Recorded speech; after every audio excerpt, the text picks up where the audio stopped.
అందరికీ వందనాలు. తప్పిపోయిన కుమారుడు ఎవరు? చిన్న కుమారుడు అడిగితే తన ఆస్తిని ఎందుకు పంచిపెట్టించాడు? పంచిపెట్టిస్తే అది పాడు చేస్తాడని తెలిసి కూడా, తనకు అనుభవం లేదని తెలిసి కూడా ఎందుకు చిన్న కుమారుడు అడిగితే ఇచ్చాడు అన్న అంశం మీద ఈరోజు దేవుడు మనతో మాట్లాడుతున్నారు. ఇందు నిమిత్తమై లోకాసు వార్త 15వ అధ్యాయం 11, 12 వచనాలు. మరియు ఆయన ఇట్లనెను, ఒక మనుషునికి 2 కుమారులుండిరి. వారిలో చిన్నవాడు తండ్రి ఆస్తిలో నాకు వచ్చు భాగం ఇమ్మని తన తండ్రిని అడుగగా అతడు వారికి తన ఆస్తిని పంచిపెట్టెను. చదవబడిన వాక్యం వివరం అంతా కూడా మనకు తెలుసున్నదే. ఒక తండ్రికి 2 కుమారులు ఉన్నారు. అందులో చిన్న కుమారుడు తండ్రి తనకి ఆస్తిని పంచిపెట్టాడు. చిన్న కుమారుడికి ఎటువంటి అనుభవం లేదు.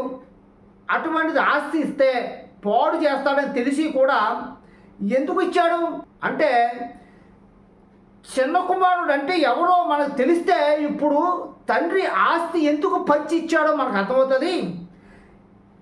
ఈ చదవబడిన 12వ వచనంలోనే ఇక్కడ చిన్న కుమారుడు అంటే ఎవరో అని ఉంది. అతడు వారికి తన ఆస్తిని పంచిపెట్టెను. వాస్తవానికి ఇక్కడ ఏమని రాయాలి? అతడు తన చిన్న కుమారుడికి ఆస్తి పంచిపెట్టి ఇచ్చినని రాయాలి. లేకపోతే అతనికి ఆస్తి పంచిపెట్టి ఇచ్చెను అని రాయాలి. కానీ ఇక్కడ అలా రాయలేదు. వారికి అన్నారు. వారికి అంటే ఒకరికి మించి ఎక్కువ మందికి అని అర్థం. అలాగే తన ఆస్తిని పంచిపెట్టెను. ఇక్కడ ఆస్తిని పంచిపెట్టెను అంటున్నాడేంటి?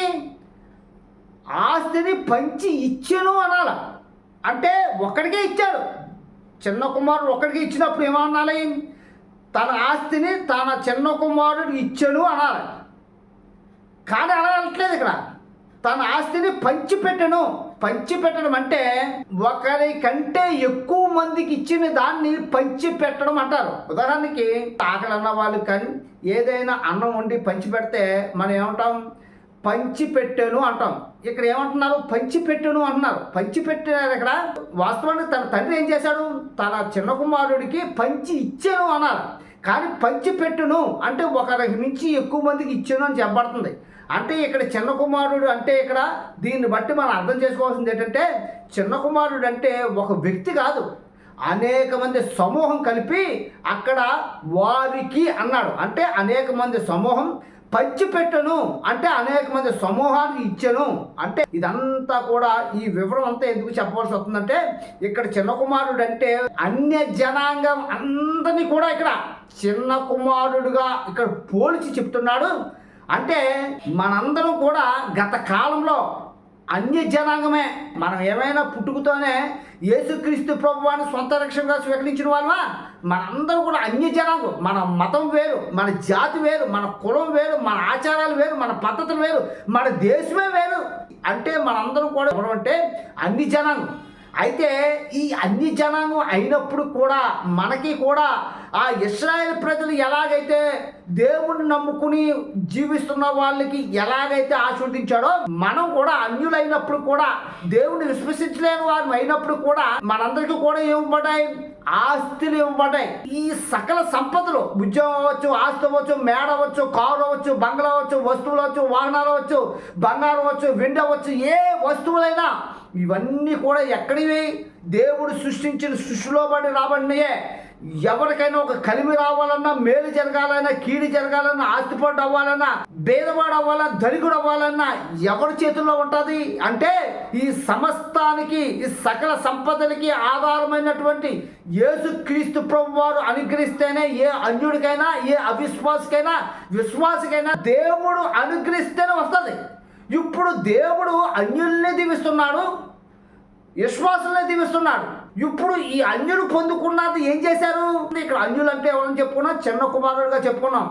ఇప్పుడు ఈ అన్యులైన వాళ్ళకి ఇచ్చిన దాన్ని దుర్వ్యాపారాలు చేసి పోగొట్టుకున్నాడు ఇప్పుడు ఆ చిన్న కుమారుడు.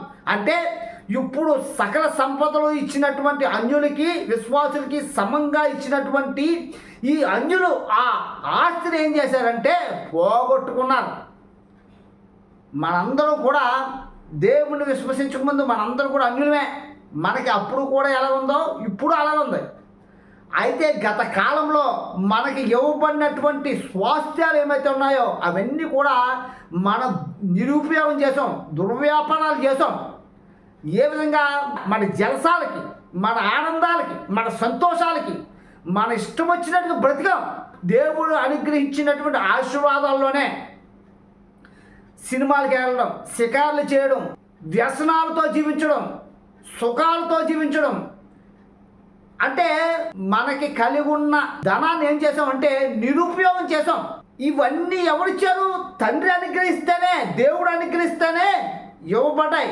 దాంట్లోంచే మనం అన్యులుగా ఉన్నప్పుడు మన అందరినీ కూడా దుర్వ్యాపారాలు మన ఇష్ట ప్రకారంగా చేసుకుని వాటిలన్నిటిని మనం ఏం చేసామంటే మన ఇష్ట ప్రకారంగా జీవించి దాన్ని మనం నిరుపయోగం చేసాం.